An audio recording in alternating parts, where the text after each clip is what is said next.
boy, did I not want to be a restaurant cook. I always wanted to be a writer, so I think that was the very long-term goal. I didn't want to be groped. I didn't want to be harassed. When I learned that some news organizations were investigating Mario, that there were some very serious allegations about his behavior that I hadn't been aware of, I did feel conflicted about what was my role. Was I complicit? 80% of life takes place in the gray areas, not in the extremes, but in the quiet in-betweens. It's messy, it's nuanced, it's delicious, and that's where the real conversations live. Join me on 50 Tastes of Gray. Thank you. I'm so excited to be here. I have to start this interview with asking you, what the fuck, Laurie? But can you be more specific, please? Yeah, I'm going to be more specific. You were the assistant and/or friends with both Anthony Bourdain and Mario Batali. Absolutely two of the most complex creatures in our food history and our food world. How did you get involved with all of that? Well, I like to say that I was at the right place at the right time. I really was very lucky in terms of the way things worked out. You know, I just wanted tell my story. Parts of my story intersect with Tony and working with him. So there's no conflict because I still feel, a lot of affection for him. And I think the stories that I've told about him in my book, Care and Feeding, are honest, and it's not a hagiography, nor is the oral biography that I did about him, nor is that a hagiography, but it's an honest account of a complicated man. So you're not just a footnote in culinary history. You're actually a living archive of what can go on behind the scenes. Sure. Yeah. I'd say I'm one of many. You know, I don't want to overestimate my importance, but yeah, I was around and I was interacting with some pretty important people for a couple of decades. Did you ever get to travel with Bourdain when he was doing any of his filming? I sure did. Yeah, I was very lucky. The last 5 or so years that I worked for him as his assistant, I would go on one big shoot per season of Parts Unknown. So I went all over Asia. I went to Vietnam. I went to Japan twice, Sri Lanka. I went to Hong Kong. I went to Manila. Really saw some very far-flung parts of the world that I had never been to before. And it was just an incredible experience. You got to experience amazing cuisine all over the world as well. What was that like for your palate? It was everything. It was completely mind-blowing. Starting with Vietnam, which was my first trip and that run, I had never been on the ground in Asia, and to go to a country that Tony loved so much and had such a relationship with, and to go to a new part of that country for him. We were in the city of Hue in the central part of the country, and it's got the cuisine has similarities to other parts of the country, but it also has its own unique things, this imperial cuisine that's sort of a relic of an earlier era. So yeah, just tasting that food, made by a street vendor or made in a small restaurant or a roadside stand, it just really blew my mind apart. And then, from there to be in Japan and that just intense, incredible food culture. Every single one of these trips just really expanded my understanding of what was possible. And in this era where you can shop for pretty much anything online, I was able to, in some cases, come back and try my best to replicate some of the things I had experienced abroad.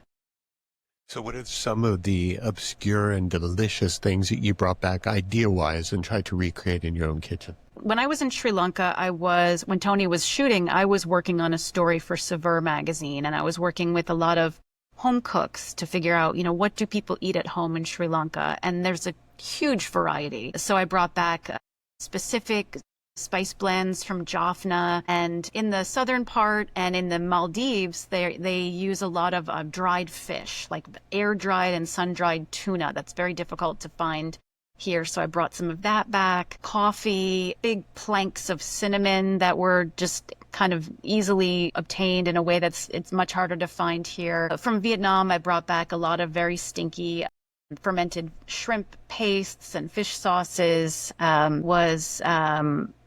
Packaged goods, funny candies and things that are harder to find here. So every place has its its own unique thing. From the Philippines, I brought back dried mangoes.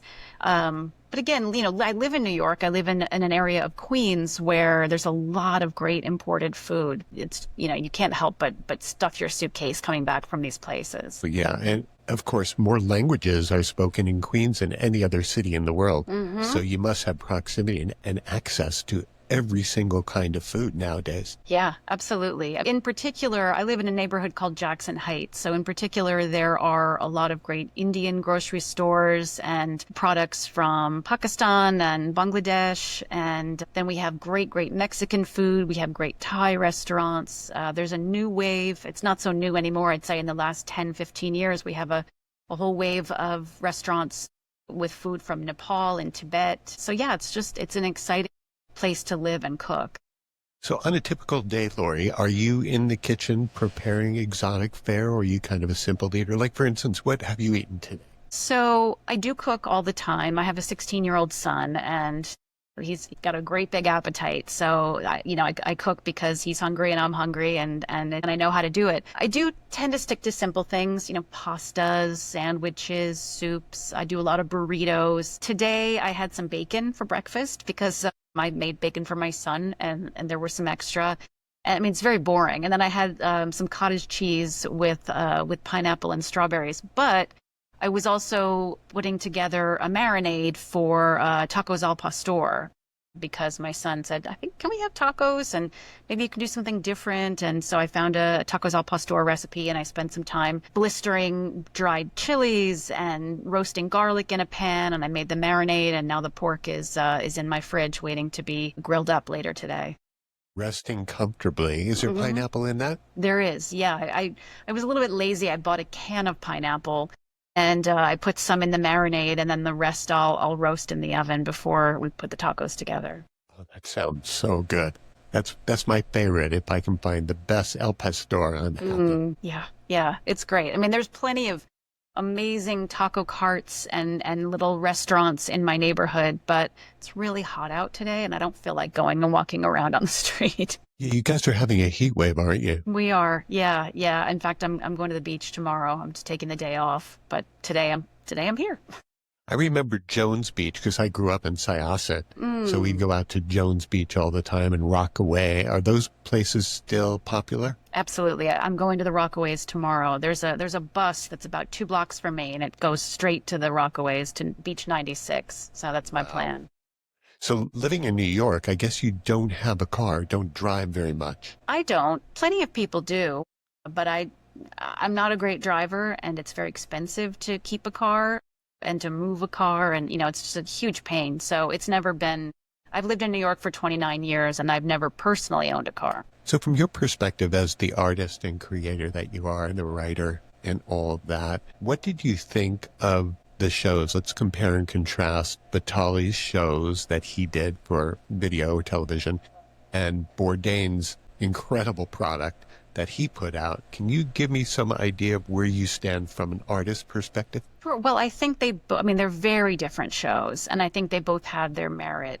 If we're talking about Mario's cooking shows that he did in the studio for the Food Network, I think they really hold up. I think they are really classics of the genre. And unfortunately, the networks have really moved away from that, what's called dump and stir cooking, which really that moniker doesn't really capture what was so great about Molto Mario. Mario has an incredible store of information about Italian cuisine, very micro-regional specific information that he could rattle off quite easily while he was cooking 3 dishes and feeding people in front of him at the counter. Those were excellent shows. I think people really learned a lot and were really entertained by them. And it was really too bad that the culture of food television has kind of moved away from that just straightforward educational cooking. I think where you see it now is on TikTok and YouTube and Instagram, and there still is obviously a huge appetite for that kind of cooking television, but it's just on a different platform. And then Tony's shows were not at all cooking shows. They were,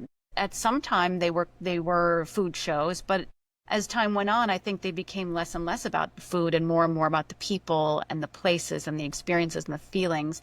Food was always a way in, and of course you do want to know what people eat, and that's important, but they were not service oriented travel food shows in any real way.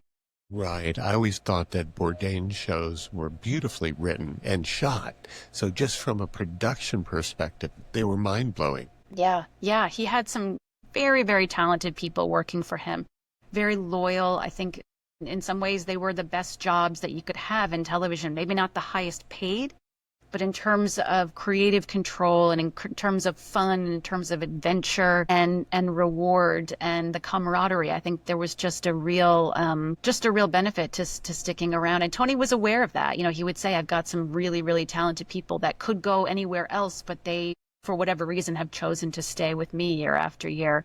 And you can just see it, incredible cinematography, really smart editing. Tony did a lot of the writing, I would say almost all of the writing of the voiceover, and you can see, that he was at his heart of just a brilliant writer.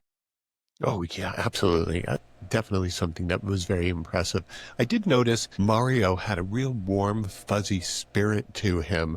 Was that a persona he put on for the public and that he was completely different away from the cameras? That's a great question. I would say that he was just he's a multifaceted, complicated person. I think he was a real performer and he knew he knew how to deliver what a director wanted, what an audience wanted on television. And I think that that might have been a persona that he turned up a little bit when the cameras were on. But, I saw all different sides of Mario when I worked for him. He could be very funny and very generous and soft. He could be angry and sort of scary and loud. He could be quiet and introspective, and he could be, a very gregarious host. I mean, he, like everyone else, is a complicated person. And clearly some of his behavior has rightfully kind of overshadowed all of the great things that he accomplished in his career. I mean, just, we have to keep saying allegedly. The laws and the systems are what they are, but I do believe that he caused a lot of harm to a lot of people, and that is another part of who he was and is. Who's his right-hand man, his buddy, the balding fellow? Mario's? Yeah. Well, his business partner was Joe Bastianich. Is That's that what who I'm you're? thinking of. Yeah, yes. Who himself has made a real career on television. His mom was a famous chef, wasn't she? That's right, Lydia Bastianich. Yeah, she's still a viable entity. She's still working. She makes television. She's a restaurateur. I mean, she's a force of nature. Wow. So you have relationships or at least a past friendship with them. Yeah, I'd say we were. I mean, I haven't seen either one of them for many, many years. But when I worked for Mario, I would see Joe every day, and we were friendly. And I didn't see Lydia quite as much because she wasn't really involved. My home base was Babbo Restaurant, and Lydia was not a part of that. So she was sort of a side character, I guess, if I was the main character. Tell me a little bit about the feedback on Care and Feeding. What people are saying, are they referencing the stories particularly about the guys, or are they talking about the heartbreak that you experience, or what are you getting back from the readership? Well, I'll say first and foremost, I have been really careful to protect myself from negative feedback. I just, as much as I have experienced in life, and as at my big age of 51, I'm still a little bit of a thin-skinned, sensitive baby. So I don't read the comments. I have not read it. The only feedback I've read has been from, professional book critics. And then if people reach out to me on social media or whatever, I mean, that's all been very positive. So my perspective is a specific perspective where I'm sure there's negative feedback. I'm sure there are people who don't like it or have issues with it, but I consider that not to be my business. Certainly, people came to the book looking for more information about Tony Bourdain and maybe more information about Mario Batali. Those are two big recognizable names that are going to get people in the door, so to speak. And so I've gotten some really nice feedback from people who are happy to learn more about Tony, recognizing that this is not a book about Tony and it's not a book about Mario. It's my story and how my life intersected with those two giants of industry over many, many years. So yeah, I think a lot of people have reached out to say that they're glad to know more about Tony and to know what a good boss he was. There are people that I never met, but also had tougher experiences with Mario who have reached out to say, this really lines up with my experience. And And then I've had people say, gosh, I never knew any of this about him. Those people tend to be people who had a lot more power and influence than me, people that were big in the media or big in business in the 90s and the 2000s. And they're sort of shocked and horrified that this was the workplace environment. But he was very smart about what he did and who he did it in front of and how he protected himself. So yeah, I've gotten some great feedback. And the little bit of negative stuff that's leaked through is not surprising to me. I mean, I've been accused of, riding the coattails of famous men, or, questions about, well, why didn't you leave? Why did you keep working for Mario if he was so bad? And I think I tried to answer that in the book. And it's not so easy to walk away from a great job. And when you're in an environment where this is very normal, it's hard to see how maybe it's not a great environment. And I never felt like a victim. So the stories that I tell are really, again, me looking back from a more mature perspective and just telling the stories and trying to extract a little meaning from them. Oh, yeah. I can definitely see utilizing someone's name as a calling card or a springboard or something can really get you a lot of attention. But of course, you've been living your own life all these years. So where are you now? So I am trying my best to support myself as a writer, which, if there's any writers listening, it is not a straight path to financial success. Right. So I'm doing the best I can. I always have a couple of book projects cooking, and sometimes I do some freelance writing. I work as a consultant for a podcast that's supported by a grant. So yeah, that's my major concern day to day is how do I keep enough projects going and enough work going where I can pay my rent and pay my bills. So it's not the most peaceful way to live, but I really, really love it. I love the idea that I have somehow been able to cobble together a life as a writer after many years of thinking, well, that's just never going to happen. I don't know if I'll ever do it. I'm doing it. And, I'm not saving a lot of money. I'm not whatever, but I'm doing the work that I love. It's the creative drive, right? You just can't not do it. Absolutely. And as far as your relationships with your ex-husband, let's just say, where are you guys at now? Are you communicating okay and getting along? Is everything good? Because I guess you're co-raising a son. Yeah. So he lives about 4 blocks from me, and our son goes back and forth. It's about 50-50 time that he spends with each of our households. And I don't think we're ever going to be best friends. I don't see a world where that happens, but we are perfectly capable of having a nice conversation, spending a little time in a car together. We've always been really good at co-parenting our son from the jump. And I think as the years have gone by and our lives have continued in different directions, I think we've been able to be at peace with each other. I heard a show, Laurie, recently that you were, I guess it's your podcast that you were co-hosting or something. What is that called, by the way? It's called Carb Face for Radio. And we've been doing it for, almost 10 years. Is that right? Yeah. Wow. Your co-host, the gentleman, is really sharp. I really like his sound, his personality. He's very, very funny. He's an incredible speaker. He comes from the world of Dale Carnegie, which he left behind, but I think he really learned a lot from that world. And, he's got a big, important job that I think he's very good at. So yeah, I feel very lucky to have been doing this with him. And it was his idea many years ago to do it. And at first I said, no way. And then he kind of convinced me and we just have fun with it. Let's make mention of his name. His name is Chris Thornton. Great. So I was listening to a show with you and Chris recently, and you were talking about when you were a private chef for a pretty well-to-do family who wanted to stay as fat-free as possible. And I found this episode to be really, really fun because you were talking about that they got a little bit addicted to the Ready Whip, no-fat ends that you can kind of squirt the whipped cream into your mouth, and they got a little bit addicted to that. Yeah. So tell us a little bit about that, and then I'll give you my theory as to what might have been part of that addiction. Okay. So, yeah, they were very, very careful about their diets. And this was in the mid to late 1990s when fat-free food was the big trend in diet food. So anything you could imagine that you could eat, there was a fat-free version. And I don't think anyone really thought too much about it. We know now that you're taking the fat out, you're taking the flavor out. So you're just replacing it with sugar a lot of times. And these foods were not A, they didn't taste very good, and B, they weren't necessarily all that much healthier for us. But this was a phase we went through in our American dietary nightmare. So this was the fat-free Ready Whip craze. I bought a bottle as sort of an experiment, and they really liked it, and they asked me to sort of. Actually, we never really talked about it. I just kept stocking it because they kept going through it so quickly. And at some point, they realized that they had each gained, probably a very negligible amount of weight, but I think they were very careful about their weight, and they couldn't really figure out what was causing it. And we came to the conclusion that it might be the fat-free Ready Whip, and they had me take it to a food lab to be tested to see if there was in fact fat in it. The labeling really only applies to the serving size. It was fat-free per serving, which was about 1.5 tablespoons, but the entire can was about 5 cups. And so there was a negligible amount of fat in the can. I mean, we're talking like 30 grams or something of fat, which is really not that much. But if you're not used to eating that much fat and then you're getting it day after day, it does add up. So it was a sort of ridiculous.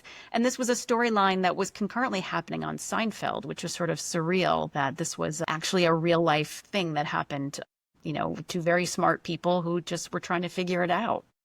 Yeah, people would get the Snack-Roll cookies and probably a dozen other companies, and they'd only have 100 calories, and that's fine if you're going to have one. But when you eat the whole box, that's when the people got into trouble, right? Yeah, absolutely. So my theory on the whole whipped cream thing is that people get addicted to the propellant because you get a buzz. Yes. When you suck in, people I know back in the day used to take the can upright and not shake it and not turn it downward to get any liquid out and just take a hit of the propellant from the whipped cream, and it really gets you buzzed. I mean, it's a cheap high, but there were probably thousands of people who went in there to buy it and found that there was no propellant. They couldn't get the cream out of the can. Yeah, that is a party drug from the, Grateful Dead parking lot days. Right. Apparently still a thing. I have a friend who went to go see Fish play last week in Forest Hills. And I said, well, what's the scene? What are the drugs that people are doing? And he said, well, there's a lot of balloons. I mean, that is a straight shot to brain damage, but, everybody's do what you want to do, I guess. It's like back in our day, though, the glue is okay, right? Mm-hmm. But not the propellant in whipped cream cans. Yeah. So funny. Was that something that you were a part of in your world? I had a number of years as a teenager where I was very, very into the Grateful Dead, and they were still a viable touring, the original lineup touring. So we're talking like 1990 to 1993. I went to a handful of Grateful Dead shows. And oh yeah, the whole parking lot scene, the whippets, the balloons and the smoking pot and doing a little acid. And, I was always kind of nervous. The Don't Do Drugs campaign of the 1980s when I was in elementary school, it really did penetrate. And so I was always like, well, I don't want to totally destroy my brain. So if everyone's doing 1 tab of acid, I'll do a half a tab of acid. That was my way to try and, preserve myself. But yeah, I was definitely into that for a while. And I thought it was about the music and the community. And I think it was to an extent, but it was definitely also about the drugs. Oh, yeah. Yeah. What kind of drugs and music are you into today? I am completely sober, and I've been sober for 6.5 years. So the only drugs that I do now are antidepressants. I do a little sertraline, 50 milligrams, just to keep myself, steady, and the occasional Tylenol when my knees or my ankles hurt. And then as far as music, what I listen to a lot lately is post-bop jazz. If I'm like cooking, or especially if I'm working and writing, I want to listen to music that doesn't have lyrics. And there's something very propulsive and very just conducive to working. Just a Spotify post-bop playlist. So I'm not any kind of jazz aficionado, but I like that music. Do you listen to music through earbuds, headphones, or stereo speakers in your living room? I have a Bluetooth speaker, which is small but mighty. So I play a playlist on my phone through the speaker. I really miss stereo culture. When I got divorced and I moved out from my family home, my ex-husband had a really cool, very intense stereo system, and of course that belonged to him, so I couldn't bring it with me. But I miss the big speakers and the turntable and the receiver and, the whole thing, which is how I grew up. And it is strange now to just have a phone and a little speaker that's the size of a softball, but that is what it is. We're talking about drugs and music and all that. And while we're speaking here, my wife comes in from lunch and she brought me this little gift. Speak of drugs, this is a little piece of baklava. Ooh, that's Could she have nice. gotten a smaller piece? Yeah, but it packs a punch, right? I mean, It does. that's intense. It does. Getting back to the way the food world has kind of perceived what's healthy and what's not. We were all screwed up with that for 100 years with the pyramid thing and then the no fat thing. And now what appears to me as being a much healthier approach is eating carb-free as much as possible, eating less sugar, going maybe a little bit more carnivore, fewer veggies because they have a lot of sugar and a lot of carbs. Are you on that bandwagon in any way? Or are you kind of playing it mellow? I was very much on the no-carb, high-protein thing for a couple of years. I was very interested in losing as much weight as possible. Honestly, out of vanity. I knew I was going to be photographed for the cookbook Appetites that I worked on with Tony Bourdain. And I thought, I do not want to look fat. I do not want to regret how I look in this photo. So that was my sole motivation. I got on a, sort of portion control diet that was heavy on protein, very light on carbs, pretty heavy on vegetable. I think some vegetables have a lot of sugar, but, plenty of them don't. Mm-hmm. So it was a lot of protein and a lot of vegetables, a little bit of fruit, and it works, but God, it's kind of miserable, and it's kind of relentless, and it can really devolve very quickly into disordered eating, and just kind of an obsessive thing that I just felt like I can do this, but it's going to cost me, a certain amount of happiness. I'm a little more relaxed about it now. I try and be healthy. I try and be mindful with every meal, but I also really like sweets and I like ice cream, and so I'm just trying to do the best I can and just let go of the idea that I need to be a size 4, because that's just not where my body actually is at, and as a set point. Yeah, no, it's going to do what it's going to do, right? Yeah. So how do you balance the emotional weight of your experiences with the drive of wanting to move forward with your life and your writing and your artwork and your creativity? Well, I think writing about it, having spent so much time thinking about, the death of Tony Bourdain, about the mistakes I made as a younger person in my marriage and even before that, there's something very cathartic and very sort of final in some ways about putting that all down and making something of it. It feels very much now like that is who I was. I can be a little more gentle toward that person who I think was doing the best that she could and not always making great decisions or the right decisions. Again, being 51, being sober, recognizing my own mortality. It's been easier to be nice to myself and recognize what's important and what's not. Yeah, I mean, I'll always think about Tony. I'll always have dreams about him. I'll always sort of go over in my mind, the end of his life and wish that things had gone differently. But I spend a lot of time talking to people about Tony. In the immediate years after his death, I worked on a book called Bourdain, the Definitive Oral Biography, for which I interviewed close to 100 people that knew him from every point of his life, to his mother and his brother and childhood friends and colleagues throughout his entire career, and romantic partners and business partners. And so that itself was really, really helpful in the grieving process and in getting to understand someone a lot better and to make sense of why he would make the choice that he made at the end of his life. So, and I think I have written all that I need to or want to write about him. I do want to continue to make things and write things that are not about him or influenced by him. Of course, he had a massive impact on my life. Right. And I think there will always be influences there, whether or not they are overt on the page. There's no changing those influences. And that's true of, everything, my marriage, my parents, everything I've been, everything I've seen, it all kind of comes out on the page. Did you go to Bourdain's funeral? So there wasn't a funeral per se. There was about 3 or 4 months after he died, there was a memorial gathering, and I did go to that, yes. Mm-hmm. Were there a lot of people there? There were, I'd say about maybe 100 to 125 people there. And it was in in a dim sum restaurant in downtown Manhattan.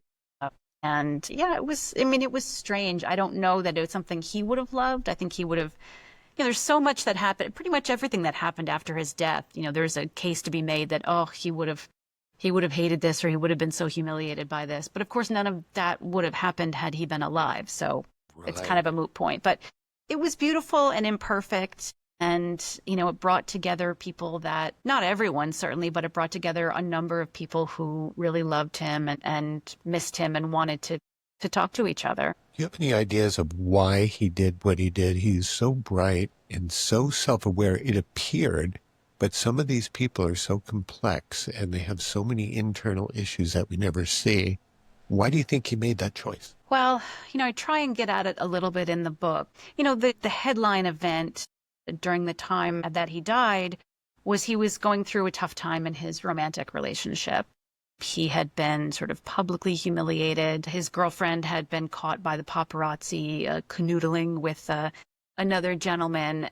And this was a really tough thing for him, as you can understand. And I think that was probably the catalyst, but I don't know. I mean, there's plenty of people that suffer romantic injury and humiliation that don't make that choice. So Right. I think he was really tired. I think he was sad and lonely and vulnerable. We'll never really know. Nobody was with him.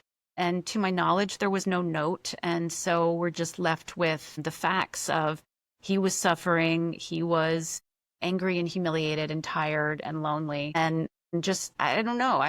I would like to think that it was a bit of an impulsive thing and the manner of his death, which was self-suffocation, or, he cut off his own breathing. My understanding is that's a very quick thing, that it's 6 to 10 seconds or something before you lose consciousness, and you don't get to change your mind and call 911 or whatever it is. So, it's just very, very unfortunate. And I wish that he had made a different choice. But I think it was a combination of humiliation and loneliness and despair and rage and just a bad decision.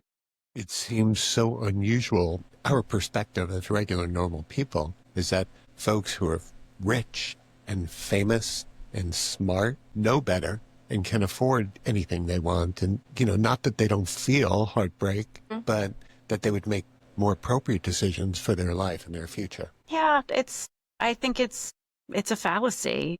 Just because you can afford anything in life, is that actually going to fill that need inside of you for whatever it is that you're looking for? Validation, love, acceptance, peace. I don't think so. We've got, hundreds of examples of that in popular culture of there just was never enough for some people who meet tragic ends. So yeah, it's really very sad. I wish it had gone differently. There was one thread that I noticed throughout my watching his career was this prevalent melancholy that was always there. Was that something you experienced when you were in his proximity?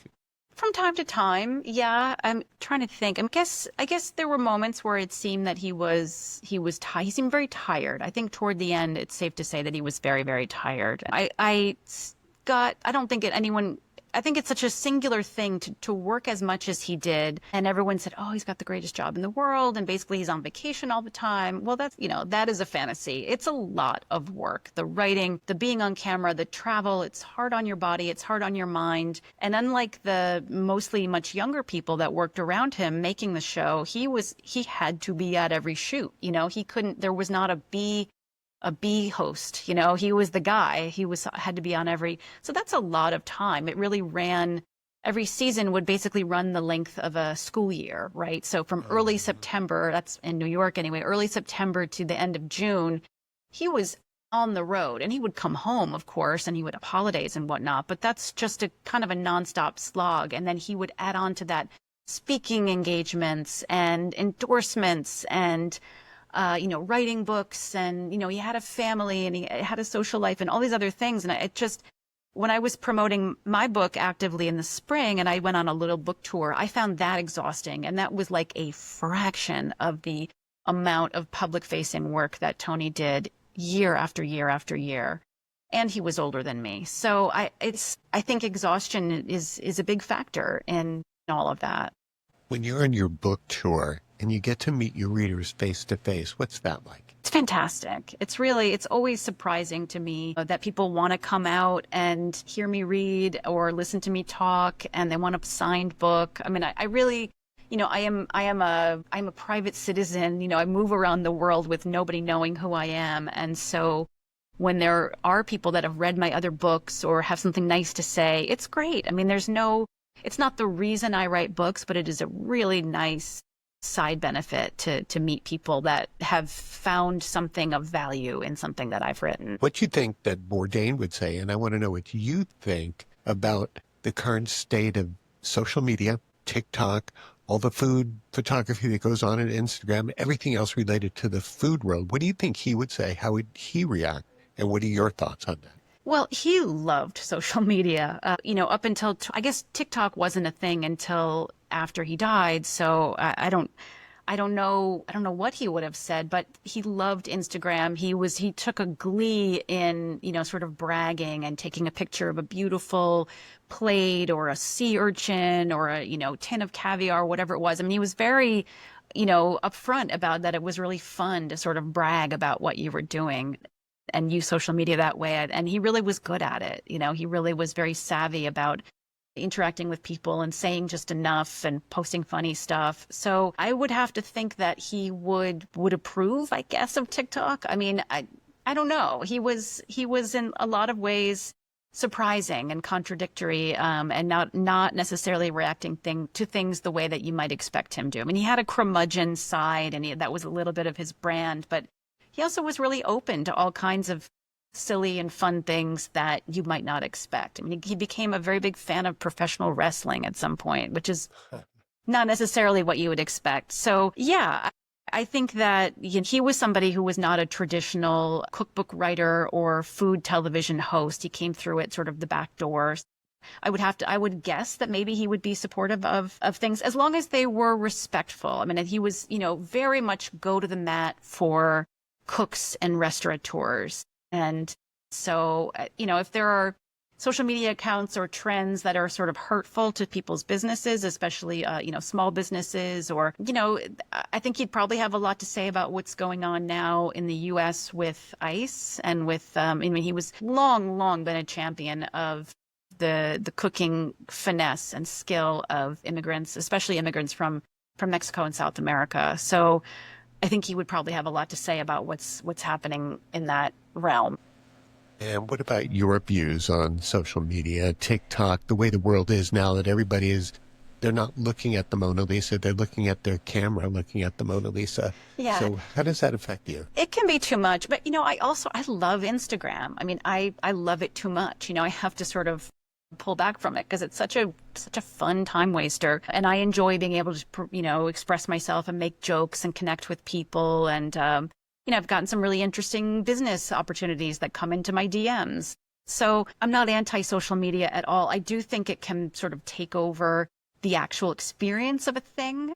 Like you said, people are looking at the Mona Lisa through their camera lens. I was in Norway recently and I didn't see a lot of that. I didn't feel that people were experiencing all of these. Sure, they were taking pictures and videos and whatnot, but I didn't, and maybe that's because it's Norway and, fewer people go there and it's not, but there was plenty of very Instagrammable, locations and beautiful things. I think more information is great. Like I said, the dump and stir television food media used to be on broadcast TV, and now it's on TikTok and Instagram and Reels and people teaching you how to cook. And there's some great people, and there's some people that probably don't know what they're doing, or the food looks terrible, or they're not really teaching you. They're just flexing their muscles or their faces or whatever. I love the democratizing possibilities of social media, and, the bad stuff, the sort of stuff that gets taken over for nefarious purposes. That's not great, but there's really nothing new under the sun, right? That's always been done in one way or another. You and I remember when cooking shows were about learning to cook and not competition. And it's just kind of spun out because we remember the Julia Childs and the Jacques Pepin and everybody down the line. Mm-hmm. And now it's like nothing like that anymore. It's true. But there's obviously still a big appetite for that. So there's just different places. I mean, I've been working on co-authoring a cookbook with a chef called Ryan Bartlow. And I'm working on, getting the recipes to a place where we need them to be. And some of the techniques I haven't done before. And one of the first things I do now is go on YouTube. I'm like, look at if there's a way. And a lot of times there's people do it. I can't imagine they're doing it for financial gain because there's so much of it that it's impossible to break through. But if there's 10 people showing me how to roll out the crust for a gâteau basque, I mean, that's super useful to me. So people are always going to want the information. It's just migrated from our broadcast TVs to our little screens. Yeah, it seems that YouTube is definitely the go-to place for people when they want to see how something gets done. I love that. Which is amazing. That's the most sort of I don't know if it's truly democratic. I mean, there's obviously a profit motive, but I'm not paying money to watch this one video of Gâteau Basque, but I've learned something, It can be great. It can be, in the right hands with the right intent, it can be great. So, Laurie, now that you have been sober, what you said, for 6 years, how do you get your dopamine? Getting attention and validation from social media. I'm embarrassed to say, but it's 100% true. I'll be sure to follow you. Yeah, I think I'm funny. I don't know. People seem to like what I do. I try and mix it up. Exercise. I heard some sort of cliche last week that really has stuck in my head. Movement is medicine. And I try and think about that when I'm like, I don't feel like working out. But then I do, and I'm always glad that I've done it. I don't know if you can get dopamine from reading, but I find that if I can put the phone down, turn the laptop off, and really truly get lost in a book, that's pleasure. Whether or not it's dopamine, I don't really know.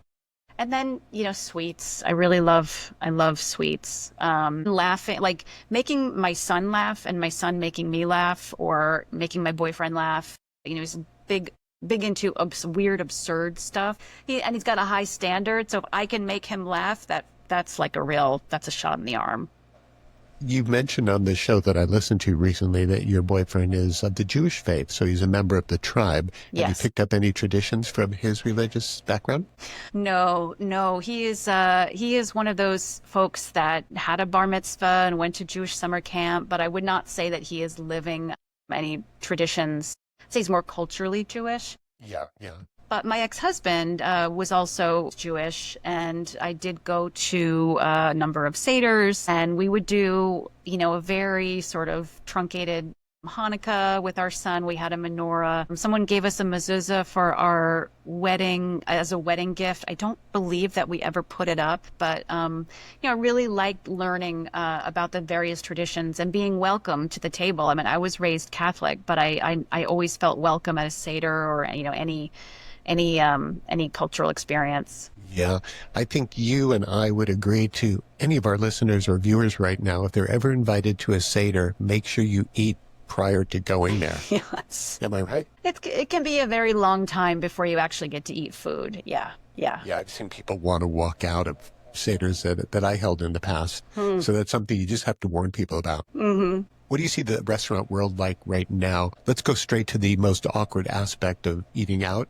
Tipping. Well, I think the discourse around tipping is great. I think especially since COVID and since the basic world shutdown of restaurants and re-examining how important they are to our culture and what we need to get them, what we needed to get them back up and running and keep them surviving. I mean, it is a tough time out there for restaurants now. Yeah, tipping used to be 15, 18, 20, maybe 20% if it was extraordinary service, and now 20 or 22 is the baseline suggested tip.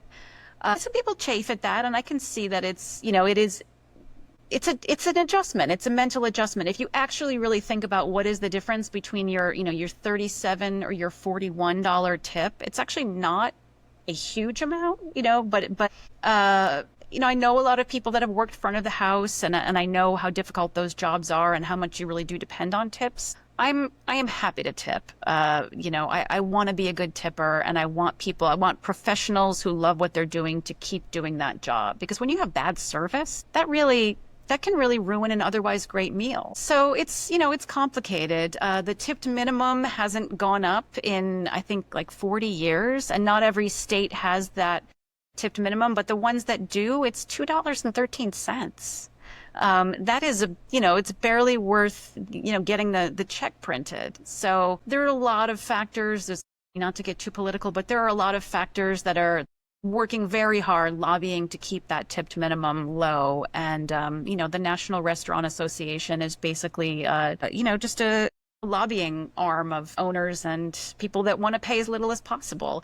That's been the model. That's been the model of success in restaurants in this country for a very long time. And I think we have to re-examine the value of labor. What about people who view the restaurant industry as, why are the owners of restaurants getting subsidies by way of tips to operate their business when you in your business and me in my past businesses never got extra monies to help run my operations? I could never complain about the cost of doing business as an entrepreneur, as a business person.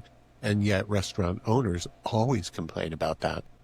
Yeah, it's just a model that everyone has been accustomed to. And I think it's just a challenge of educating the diner. I mean, there are some restaurants that have tried a different model where we're just going to price the food accordingly. And then everyone gets, an hourly rate that is concurrent with, current standards. And it's a bridge too far for a lot of people to say, what do you mean this cheeseburger is $42? Even though if you look at the end of look at the bill at the end, it's going to come out the same, but it is an educational hurdle. And a lot of those restaurants that have tried the no-tip model have had to go back. It's been difficult to retain staff, and it drives business down because people think that it's too expensive. Because there are people who think, the tip is, legally speaking, a tip is discretionary, right? So there are people that are unfortunately going to take advantage of that and not tip. And that's an educational hurdle as well. So it's a really, really tough business. It's not a breaking news to say that, profit margins are very, very thin. So if restaurant owners were paying their waiters the same as they were paying cooks and managers and whatnot, they just need an entirely new system of figuring it out, how to pay people well. Right. Because I know, the whole awkward nature of tipping definitely keeps a lot of people from wanting to dine out. And especially since COVID, when there's now, a tablet at every point of purchase. And they're pushing you to tip because they have brown hair or they just poured you a coffee or something. So I know it's kind of complicated. Yeah. That's right. The tip model has crept into places where it didn't used to exist. And also that sort of less personal interface with QR codes and a lot of restaurants, I think. It was supposed to be, I think, a quick fix for a difficult time. And some places have kept it. And if you're dealing with a diverse population, if you've got young people who think it's great, I don't want to talk to anybody, I just want to do the order on my phone. But then there's people of, our age and older or younger that don't want to interface. I don't want to be on my phone. I'm at dinner. I want you to come and talk to me. I want to look at a physical menu. So it is a puzzle to give everyone exactly what they want all the time. It's not easy.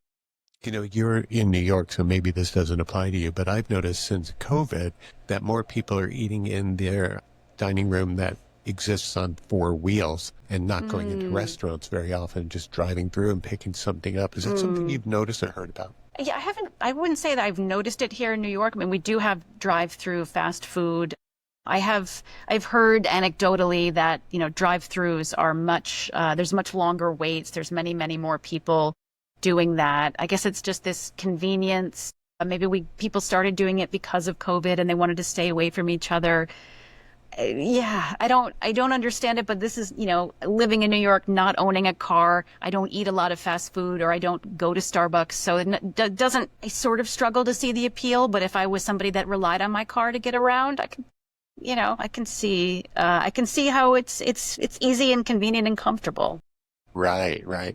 Definitely. So, Laurie, if people want to get a hold of your awesome book, how do they do that? Where do they find you on Instagram and Amazon and all those other great places? Yeah, so the book is available all of the places, all of the platforms that you buy books, including Amazon, including HarperCollins.com, the independent bookstore links that are out there. I'm on Instagram at Laurie Woolever, just my first and last name, and I'm sort of on Blue Sky, although I rarely check it. But Instagram, I'm quite active there. And I have a website, which is also lauriewoolever.com.